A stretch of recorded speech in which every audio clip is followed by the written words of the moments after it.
a suggestion for the future of computers. The near-term future, eventually. So, if you take your arm, many of us already have a smartwatch on this arm. I think it would not be that hard to have some light in there, which basically tracks the 5 different fingers. Of course, it would have to be a certain angle and so on and so forth. So therefore, the thing we are currently doing, which is typing on a keyboard, and then also looking onto a screen, which is a screen in the real world, which displays digital material, are 2 things that can be emulated in a different way. The need for the physical keyboard is mostly determined by the fact that we cannot track our fingers currently. But what you could potentially do is you could wear 2 bracelets, maybe 2 watches, for example, on your 2 hands, and this might be something that is not that hard. So, of course, there has to be a direct line of sight, but you maybe just have to have some kind of scanner that scans either the muscles, because the fingers are actually connected basically to your arm here, and here are all the muscles, and it's basically a remote. Your fingers are basically controlled by the muscles down here. Of course, you also have a few muscles in your hand, such as the pronator muscle, whatever it is actually called, down here. But by tracking basically either the muscles and the tendons that are basically going through here already, you could basically track the extension and the movement of the fingers. So therefore, once you have these 2 devices on your 2 wrists, you could basically type either in mid-air or just type on a keyboard, and it would just show you the keyboard. Now the second part of the problem is showing you something, and it is very obvious that the solution for this is either contact lenses or glasses. Now, more and more augmented reality or mixed reality, this is both the same category, so basically you see the real world, but you also see additional things to the real world. One of the most recent updates in this regard, in terms of technology, is the new Meta Quest headset. There are different versions of this headset. The newest one is the Meta Quest Pro, which you can see down here. There is also an older version, which is the Meta Quest 2. Now, the newer version, this is the older version. Let's switch back to the newer version. This is the newer version, and as you can see, there are 2 things in the front of this device. And these 2 things in the front of this device are cameras.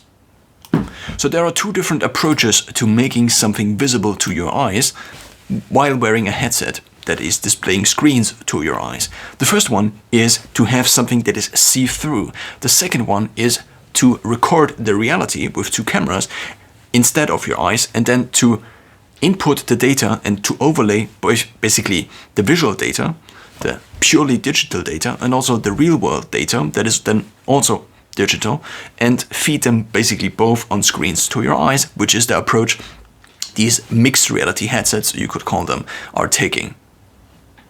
The downside currently is that there is probably a little bit of latency, and obviously there's also just a gigantic security risk. Think of you walking around with your eyes closed completely off. Anybody could basically harm you in some kind of way or another. Also, people walking on the streets with their headsets on would just be something that doesn't quite work. Or you in your co-working space where there are 30 different people, where anybody can walk in and out at the same time. It is probably not a scenario where you want to have your eyes completely closed off.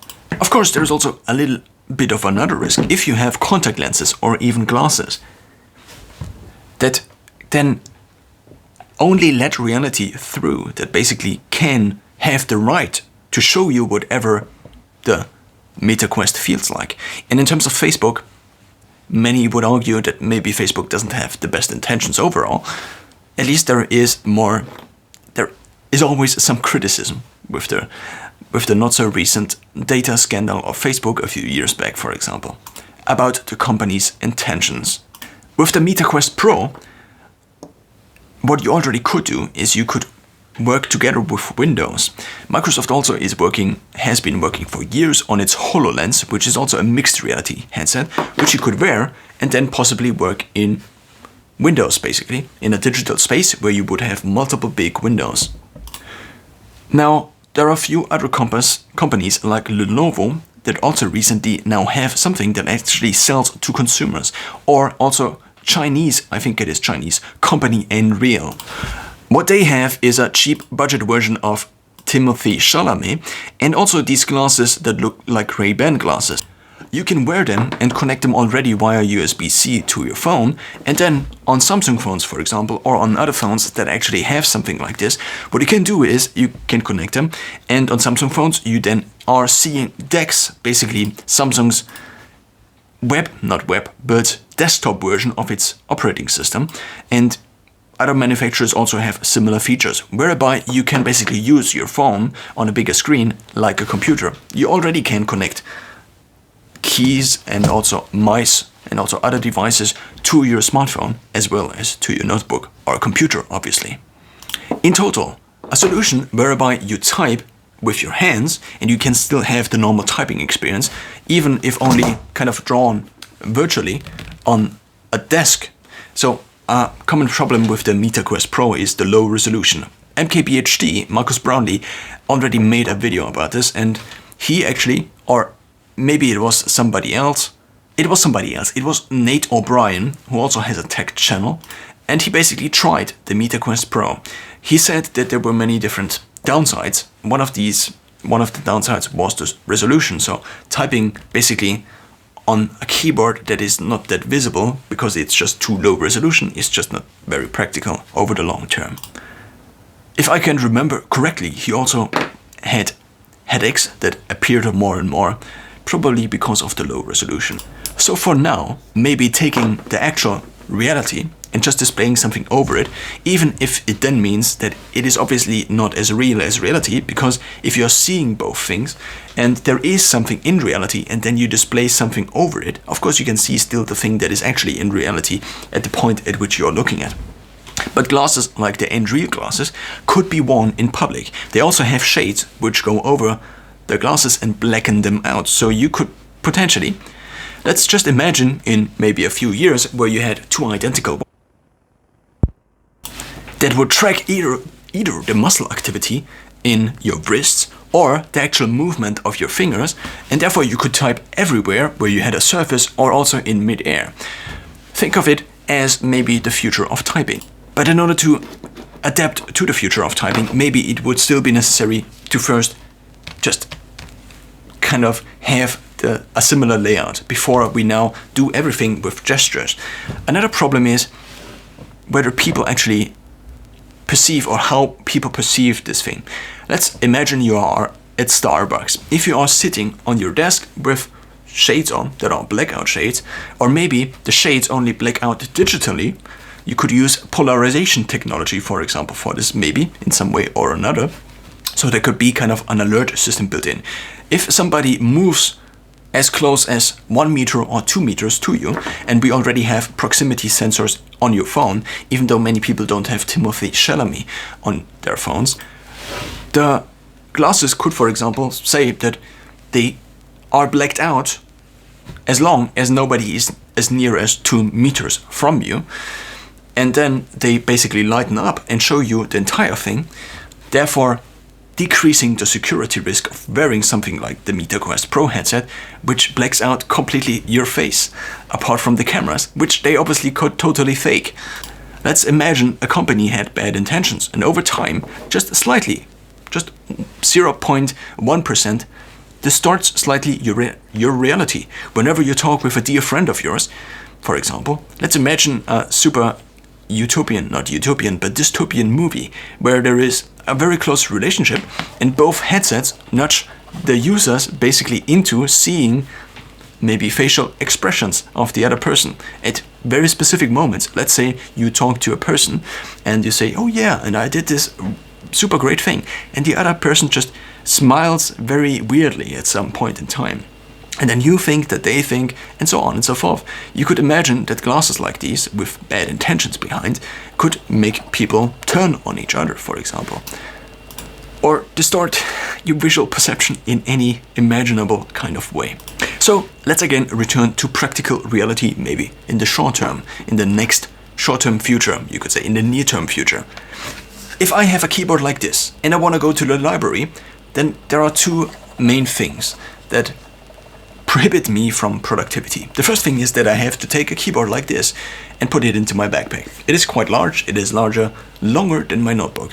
And if I don't want to have a very small keyboard, which I also do have to position kind of in space somewhere, and since I usually stand, I do have the problem of where do I have the keyboard, where do I have the notebook? Because if you just take a random notebook, let's face it, you can position it onto a table, for example, and then you look down. But you don't want to look down because this is actually bad posture. So ideally, you want to look here, but then you have the keyboard that is attached to the notebook up here. So ideally, you want to have a keyboard and the screen itself detached from each other. But you also then need to have something that holds up your screen at actually eye level. In terms of keeping you alert, it is best, according to Andrew Huberman, to have it at eye level or even slightly above eye level, because that actually keeps you alert due to light hitting certain parts of your eye that actually keep you alert. Whereas if you look down, this actually makes you more tired over time. So currently, there is not really a good solution. If you just have a notebook and you just have a desk, you want to position the notebook up here and you want to have a detached typing experience. Detaching the typing experience now virtually would be very easy if you just have your two hands. What you also could do is, in any imaginable scenario, you could, for example, let's say you are cooking and you are trying to access your TV. If you have your two wrists here and they have accelerometers and so on and so forth, you could just say play or something like this. So implementing gestures into everyday life. Maybe you would have to have a start and an endpoint to the gestures, because otherwise if you just normally talk, this could be also interpreted as gestures. So you could have very simple actions like clap 2 times and then the thing you do and then you clap 2 times again. And of course, I'm not a Marvel character here, but nevertheless, maybe more people want to feel like Doctor Strange and open new portals to realities. In total, the most minimally and also less visibly technology that could arrive within the next years possibly is something like this. Having the typing experience on your hand, and let's maybe also talk a little bit about voice commands. If you are in any public setting, do you just want to randomly talk? That's a question many people ask themselves, and then there were cell phones. Now people randomly talk, but they at least talk to another person. At least it seems as if they are talking to another person. Of course, you never really know. They could also have no connections and just have headphones in, and they just talk to themselves in some way or another, very confidently on the streets. But now it is normal. So maybe in the future it would also be normal, but maybe it would also make sense to kind of preserve speech for human-to-human interactions, or to an interaction to a computer that is on the level of a human. So basically, you asking maybe Siri or Alexa or any other bot, or in the future maybe artificial intelligence, how the weather is in public, would be something that is nice, but would be maybe still nice if not everybody talked all the time in public. Imagine a co-working space and everybody of the 30 people in there, or just any company, just talking all the time to their computer. Wouldn't it be nice if we could either think to the computer or control the computer by thinking, see Neuralink, or just still type in some way or control the computer in some way that is not connected with audible noise production?